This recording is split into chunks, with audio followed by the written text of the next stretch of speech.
Баршаңызға жалынды сәлем достар, сіздермен бірге 101 фильм және бүгін сіздерге шынайы өмірден алынған 2011 жылғы «Тинейджер на миллиард» атты фильмін қысқаша айтып беретін боламын. Егер де сіз қосымша табыс көзін қайдан тапсам болады деп ойланып жүрсеңіз, онда менің YouTube'тан табыс табу туралы TikTok каналыма тіркеліңіз. YouTube жайлы қызықты ақпараттардың бәрі сол жерде. Сілтеме видеоның описаниясында көрсетілген, ал біз көпке созбай видеомызға оралайық. 19 жасар Топу атты жігіт банктен $300,000 кредит алмақшы. Банк менеджері не үшін екенін сұрағанда, жас жігіт өзінің оқиғасын айтуды шешті. Топу мектеп кезінде әртүрлі ойындарға қызыққан және соның арқасында кішігірім болсын ақша тапқан екен. Топу ойын аккаунтын 12,000 батқа сатып, ақыры өзіне жаңа көлік алған болатын. Жас жігіттің оқудағы үлгерімі нашарлай түскен соң, ата-анасы оған ойынды тоқтатуды бұйырады.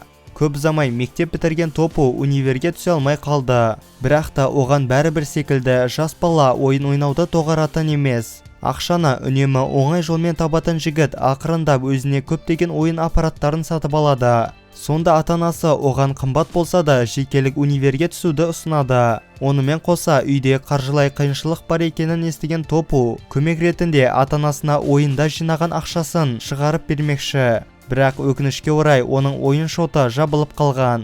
Ата-анасына көмектесуді шешкен жас жігіт азғантай ақшасымен DVD сатуды шешті.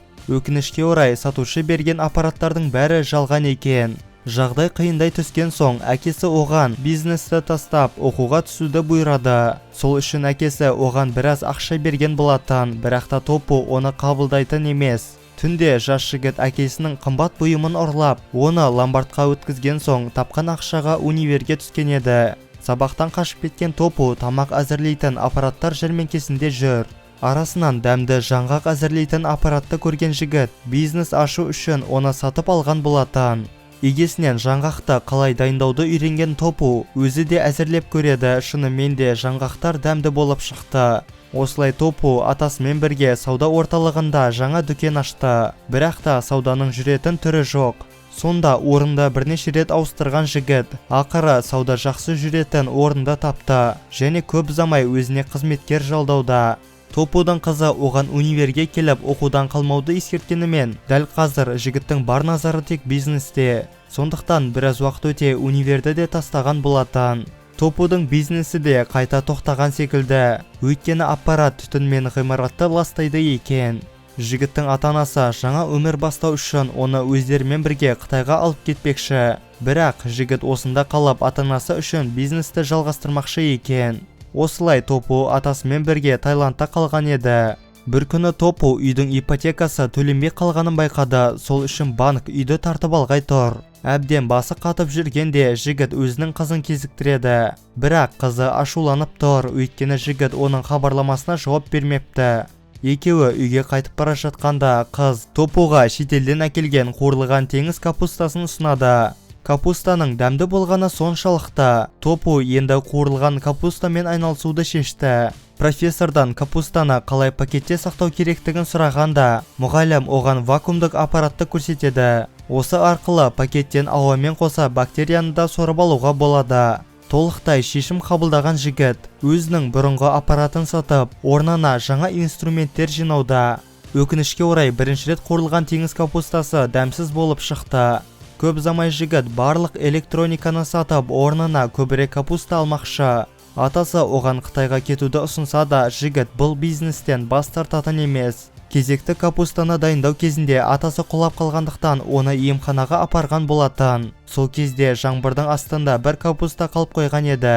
Топу капустаны өзі жасап көрсе де, бәрі сәтсіз болып жатыр. Соңында барлық капуста біткенде жігіт әлгі жаңбырдың астында қалған капустаны қуыруды шешті. Пакеттің іші ылғалды болғандықтан ба, капуста оған дәмдірек көрінді. Тіпті бұл дәм атасына да ұнаған болатын.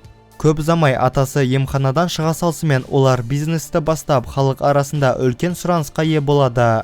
Топу бұл бизнесте жылына миллион бат оборот жасауды мақсат етуде. Бір күні оған ата-анасы хабарласқанда, жігіт үйдегі қарыздың жалпы $1,200,000 шыққанын естиді. Бұндай сумманы естімеген жігіт қатты түңіліп кетті. Сол үшін Топо аяққа тұру үшін біраз мотивациялық сөздер тыңдап жүр. Бір күні жігіт супермаркетке кіргенде оған капустаны неге осында сатпасқа деген ой келеді. Осылай келесі күні супермаркеттің офисіне келген жігіт директорға өз тауарын ұсынғанымен директордың қабылдайтын түрі жоқ. Өйткені біріншіден тауардың дизайны өте нашар, онымен қоса бағасы да қымбат. Қайта депрессияға түскенде оған қызы келіп ақшалай көмек ұсынады. Бірақ та жігіт бәріне өзі жеткісі келеді екен. Келесі күні жергілікті дизайнерге келген Топо тауарға біраз өзгеріс енгізген соң жігіт оны қайта офиске әкеледі. Өкінішке орай осы күні директордың қолы бос емес екен. Коридорда ұзақ күткен жігіт қатты түңілгеннен ақыры тауарды күзетшіге беріп өзі Қытайға кетуді шешті. Қуанышқа орай оның тауары қызметкерлерге қатты ұнапты, сондықтан келесі күні оны директор офисқа шақырған болатын. Директордың айтуынша тауардың дәмділігінде сөз жоқ. Бірақ супермаркетпен келісімге отыру үшін Топо 6000 филиалға 72 000 тауар өндіруі керек. Онымен қоса жігіттің фабрикасы санитар бойынша тексерістен өтуі тиіс. Бұл ұсынысқа келіскен жігіт осылай банкке $300 000 кредит алуға келген еді.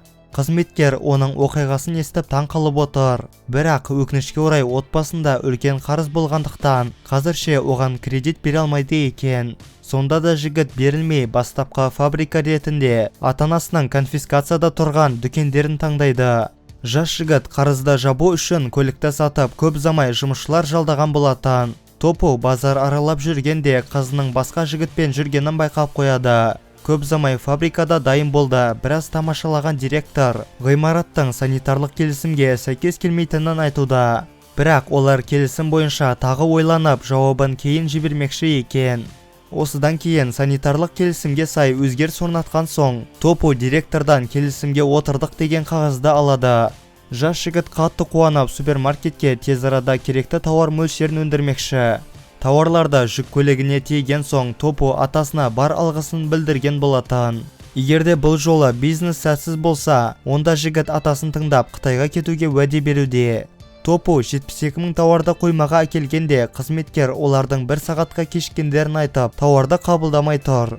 Сонда қызметкерден барынша өтінген жігіт ақыры оны да көндіреді. Осылай жеңілдеп қалған Топо ата-анасына хабарласып, оларды Таиландқа шақырмақшы. Арада 2 жыл өткен соң Топо супермаркетпен келісімнің арқасында ата-анасының қарызын жапқан екен және бизнесті үлкейту үшін банктен тағы 400 миллион бат кредит алыпты. Осымен біздің тинейджер на миллиард атты киномыз аяқталады. Достар, видеоны соңына дейін көргендеріңізге үлкен рахмет және де лайк пен подписаться кнопкаларын басуды ұмытпаңыздар. Ал ендеше келесі видеода жүздескенше сау болыңыздар.